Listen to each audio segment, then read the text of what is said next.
Hey guys, welcome back to another AFK Journey video. Okay, so last video I made a guide on what units to set for your wishlist, which was mainly focused around getting you through the early to mid game. Though I did lampshade units that would come in handy for the endgame, Dream Realm, and PvP to be exact, I think it's better for me to make a standalone video on what units to prioritize for the endgame modes. So let's go over the best characters in general for PvP and Dream Realm. Now, Dream Realm is mostly an extension of PvE combat, but PvP is a bit different. It's not too dissimilar from the main game. The key difference is that you're going to be going up against the very characters you use for battle, so the opponent might have the exact same team that you do. This obviously means you have to approach things a bit differently than you would in PvE scenarios where damage and survival take precedence. As a result, units in Journey's PvP mode will fluctuate in value compared to Dream Realm, with some being underwhelming in PvE modes but godlike in PvP, and vice versa. Depending on what your opponent's roster and formation is, you'll have to bring different characters along, but the point of this guide is to give you a general foundation for what units offer the most coverage. So with that in mind, let's begin.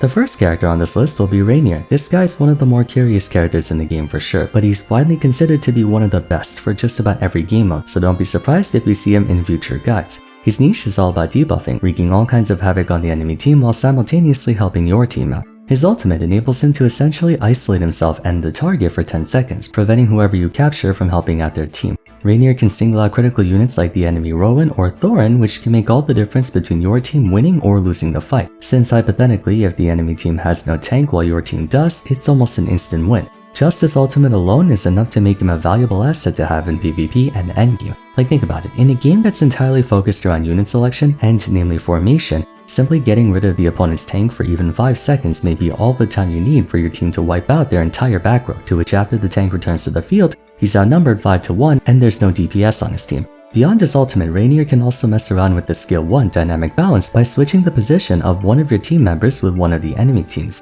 In other words, having Reinhardt on your team neutralizes all formations the opposition might try to rely on. That's on the PvP side of things, but what makes him invaluable for Dream Realm is the sheer amount of single target damage he deals, especially because he has % health damage, which is great versus bosses with large health pools. Best of all is that he's pretty functional at just one copy. Having his EX skill would be beneficial for Dream Realm due to that bonus damage amp, but realistically he's just an all-around tactical character that can carry you through a lot of endgame scenarios. Next unit will be Thoren. I briefly mentioned him in my wishlist video, but didn't get the chance to really talk about him all that much. Thankfully we can do that here. As said in my wishlist video, Thoren is far and away the best tank in the game for the simple fact that he has a deceptively high total health pool. Compared to more traditional frontliners like Brutus or Lucius, Thoren is all about drain tanking. His ultimate gives him life drain, his skill 1 gives life drain, and if you can get him to Mythic or Supreme, he finds a bunch of other ways to sustain through everything. In exchange, he doesn't have any source of damage mitigation, but I mean, it's not like you need it. So provided he doesn't literally get one-shotted, he can be extremely, and I emphasize extremely hard to take down in most scenarios. Plus, he can actually deal fairly decent damage in return thanks to dealing % health damage with the skill 1. Most importantly, Thoren comes with the self-revive, where upon taking fatal damage he goes untargetable for a short while, then respawns with a portion of his max health. Through his EX skill, he can also use one of his allies to keep himself alive too, meaning enemies would have to first deal enough damage to kill him through all the life draining he does, and then have to do it potentially 3 times over. The one downside to Thoren is that, as mentioned, while respawning he's untargetable, making your entire team vulnerable, which can result in your team getting wiped in the time it takes for him to resurrect. Because of this, and in light of his EX skill, you generally want to make use of someone else who can stay in front with him, like Shakir for instance, but overall as far as tanks go, he's second to none. Pure tanks aren't valued as much in Dream Realm compared to either damage dealers, supports, or multi-role characters like Corin, but once more, out of all the frontliners, Thoren is definitely your go-to choice. That's how big the gap is between him and the next best tank. In fairness though, there aren't that many tanks in the game as of right now anyway.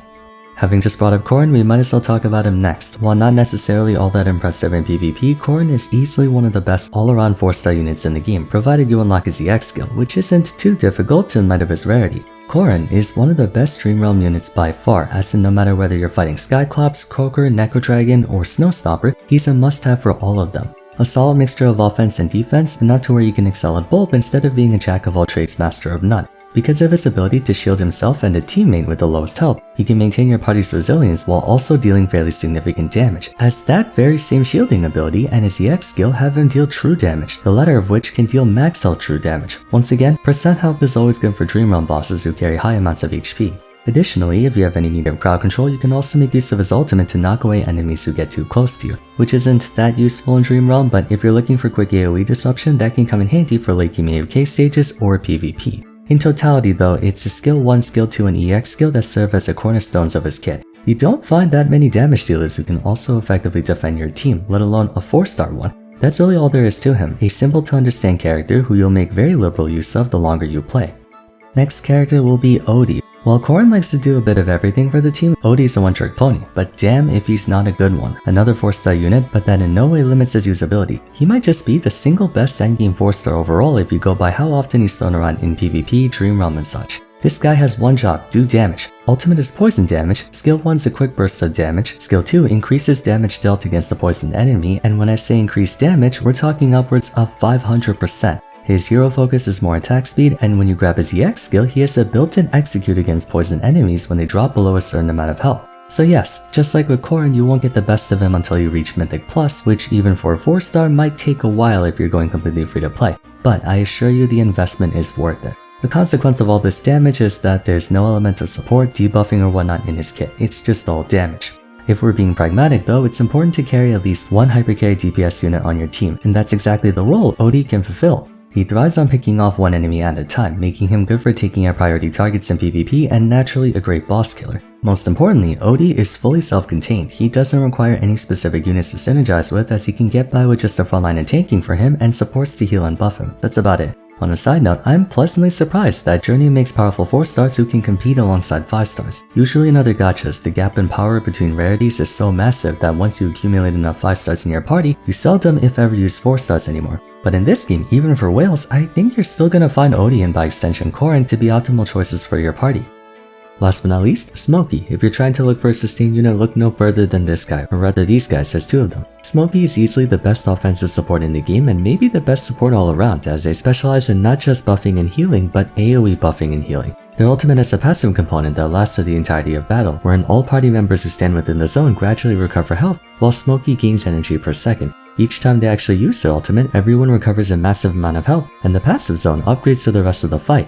In other words, on top of having basically permanent uptime, Smokey gets stronger the longer the fight drags on for. In addition to restoring HP, their skill 1 also grants bonus attack to everyone in the zone. So essentially, you have a permanent team-wide healing and attack boost for everyone in the party, which eventually upgrades into also providing haste. While it is confined to a specific area, the range is fairly generous, easily covering your entire party so long as they're within reasonable distance from each other. The main distinction between Smokey and other healers is just how all-covering the support is. Most other healers are either confined to one unit like Rowan's potions, or others might have a fair bit of downtime in between. When evaluating healers purely for their sustain, there are others who can do it better like Corin. But once again, Smokey can also offer attack and haste, and their healing remains in effect all throughout. An inconvenience though is that any semblance of crowd control will cancel their effects for the duration, as well as the fact that they're inherently backloaded, making them not quite as valuable in PvP unless you have a battery like Rowan alongside them. That aside, prioritize obtaining and upgrading them as you continue to progress.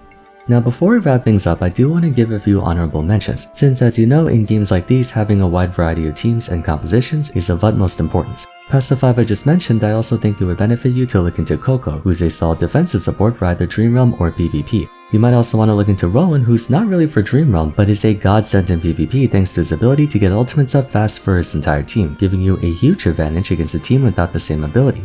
Now if you are in the market for a high-strength Dream Realm unit, then do not pass summarily. She is just as powerful as Odie in that respect. Easily one of the best attackers for all 4 Dream Realm bosses. So you may have noticed that I neglected to include any assassin type characters such as Vala or Sylvina. While I do acknowledge that assassin type units are very good for tactical coverage, they're ultimately meant to shut down specific enemy formations, and thus I don't find them to be the most widely optimal. But that's just my opinion. One last time I want to reiterate that just because I did not include a character on this list doesn't mean you shouldn't go for them. Like I said, you'll need a lot more than a handful of units of this game. Chances are, as more and more come out, it won't be unexpected for you to see about 20 to 30 units active in the meta at any given point in time, so you can use this guide as a benchmark and then add more characters accordingly. That wraps up my guide for the best endgame units in AFK Journey. If you believe there are other noteworthy units to mention, feel free to do so in the comments down below. For now, if you enjoyed the video, it would be great if you could leave a like and subscribe. Don't forget to follow my Twitter at Vars, join my Discord server, and check out my wishlist guide if you haven't yet. But till next time, thanks so much for watching, and I look forward to seeing you again soon. Take care.